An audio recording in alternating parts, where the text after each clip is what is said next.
George Addison loves the sea. He was born in 1929 and spent most of his working life as a fisherman, fishing all around the coast. And for his house in Cullen, looking out the bay, he told me more about his life on the boats. I left the school at 14, and my first job was at the sawmill at Tuchaneel, peeling pit props. I was dying to get away to sea. Then I got a walk in my father's senior, the procure, as cook at 14, cooking for 5 lads. And we worked out of Cullen and landed in Pernockie quite a lot. At that time it was mostly 40 fitters, seniors, small 40 fit with 5-hour crew. As the drafters had all been commandeered by the Admiralty, the ends it was left, and they were away. So it was mostly 40 fitters.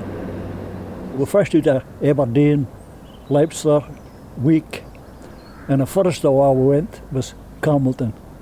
And Campbellton was my favourite. So fit fish were you fishing for at that time? Whitefish and haddocks, only fight fish. I went to the Heron after that, like.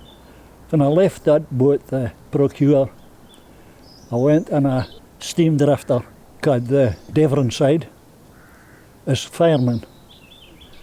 Now, fireman was quite a different job for cooking. Now, you didn't have fancy gadgets on the board of the boats when you first started. So, how did you ken how far down the bottom was, how deep the water was? Oh, well, when I first started in that procurement, we used it for the called the lead line to see if it was sand in the bottom or rock. And there was a hole in the bottom of the lead that you filled the grease.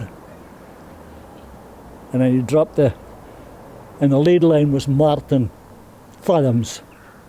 So, drop the lead, and if it was sand, when you picked up the lead and looked at it, you see the sand in the bottom, you can't, it was soft. If it was clean, it was rock. So you wouldn't have fished there? Yeah. You wouldn't have fished in the rock? No, you wouldn't have fished in the rock. You would have fished in the sand. When I came back for the war, my father already he's back, and they got a boat built in Irvins and Peterhead, the Cairngorm. That was fishing for whitefish. And we fished for Shetland, around the east coast of Scotland, west coast. And I was there until 1958. For me and my brother-in-law got a 70 feet senior built at Jones's in Buckie, and she was called the Valiant and was registered in Aberdeen. Her number was A466.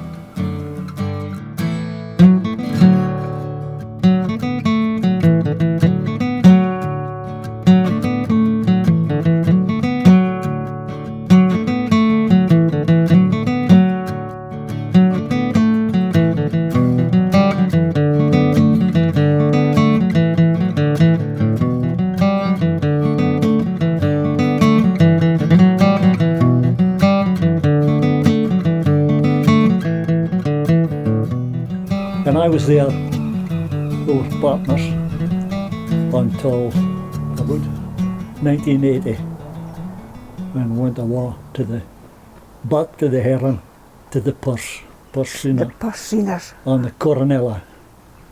And your wife was involved as well, wasn't she? She was a gut queen. She was a gut queen, yeah. In the 50s. Aye. Heron at that time, the queens did a harder job than the men did. We just went to the sea and catch the herring. Oh, I admire the quines that went to the fishing because they were a hard lot and did a great job and a hard job. Like a fisherman, you will have had your share of sadness as well. Oh yeah, sadly. I've seen, and that is, believe me, is the worst thing to experience in the sea. To see a pal or in your crew out of sight. And a day like it is, just knew, Frieda, flat of calm, no breath of wind, and he fell out of sight at a crucial time when the net was just gone away. Sadly, he was lost. And as I say, the cook, Fifnachte, jumped out of sight to try and get hold of him. But just as he got to him, he was down, he went down. Never forget that. And I'm now 90-year-old. And count myself so lucky when you see youngsters staying away at that age. Unbelievable. Did you miss the sea? Oh, aye, without a doubt. More than a chance to go to sea now is in a ferry. And I like a trip where there's a ferry involved. Oh, I would never like to be away from the sea. Every morning I see the sea in all its moods. I can see it in a bonny day, and I can see it in a hoolie. I would never like to be away from the sea.